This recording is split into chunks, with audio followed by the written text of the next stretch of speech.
Hi, this is Mrs. Grisslebaum, back to you after 6 weeks with an update on my Global Keratin treatment. The last video I made, I had washed it a couple times after having washed it out for the first week. And I had realized that, unfortunately, I've been using the wrong kind of shampoo. And it actually had sodium chloride in it. And with Global Keratin, you cannot use any shampoo that has sodium chloride. So I went and had it redone. So my hairdresser redid it. It was like about a week after that. So it's been approximately 6 weeks since I had it redone. And I'm going to take it out now so you can see what it looks like.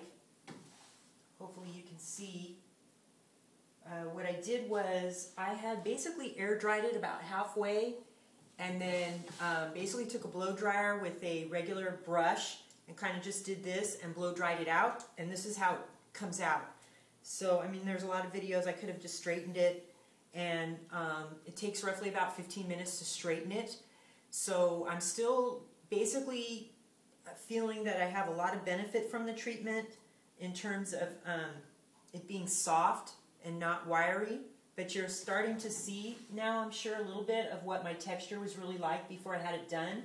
In terms of what it was like to live with my hair the way it was before, even after 6 weeks of this, I would say it was worth the expense, because my hair was just too coarse, and having the softness in it and the ability to see the colors of my highlights is, in my opinion, worth the treatment.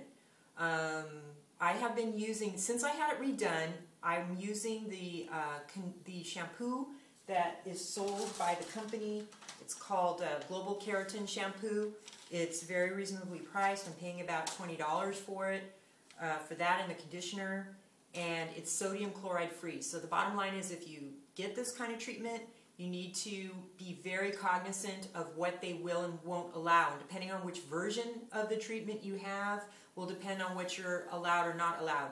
To be on the safe side, I would not use any shampoo that has sodium laureth sulfate in it, or the sodium chloride, which is specified in the Global. I would, just to be safe, not find a shampoo. And if you go and you buy an organic shampoo, you should probably be pretty safe with that. Just try several. They're actually usually cheaper. They're usually sold at places like Whole Foods and other health food stores in your area.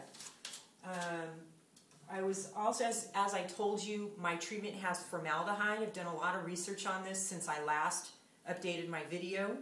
As I mentioned, there were very little fumes or any problems that I found from using formaldehyde. There are people that are very sensitive, apparently, to it. My father is a chemist. I went and talked to my father about this. He doesn't think that the formaldehyde is an issue at all. He thinks it's ridiculous. I think if there was a problem with it, my father probably would tell me not to have the treatment done. My hairdresser doesn't seem to have a problem with it. Very little fumes during the procedure, and I was using a version that has up to 4%. Now, what I'll say about the formaldehyde is they have introduced formaldehyde-free versions. They're using some other kind of chemical called glutaride, or some other version of that. And based on the reading that I have done on this, chemists are suspecting that the actual keratin itself is not what is straightening your hair. The keratin is going in, it's a conditioner, but it's actually the formaldehyde that is straightening. During the process, they're putting a keratin / formaldehyde goop on your hair.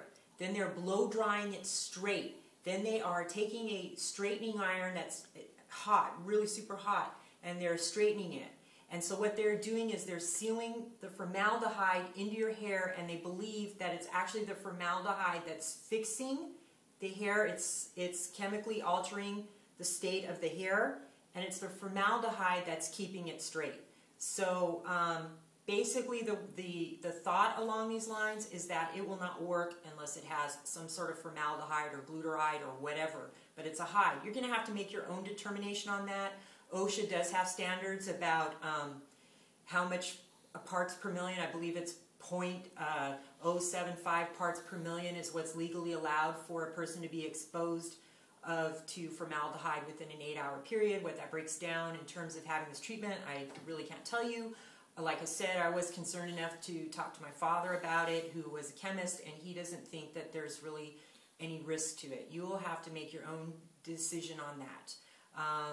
The operators that do these treatments, they probably should be using some sort of ventilation system just for their own protection, or at least doing it in a place that has very high ceilings and has a lot of airflow, which is the case in the salon that I had it done. Anyway, so that's my update. I just want to show you real quick. In terms of straightening it at this point, if I wanted to, it would probably take me about 15 minutes using a straightening iron, and it would look almost as straight as it did the day that you saw it. Probably the next video I'm going to show you probably will be with it straightened. Just to let you know, I am not due to have the treatment repeated until early June. So we're talking basically 3 full months. And right now we're at 6 weeks. I would suspect that probably in another 6 weeks my hair is probably going to be back to normal. So probably 12 weeks. And in terms of how often I'm washing it, I'm probably washing it 2 to 3 times a week. So that's what's been going on, and hope you enjoy the update, and stay tuned because I'll have another one coming up in a couple weeks, okay? Thanks for joining me.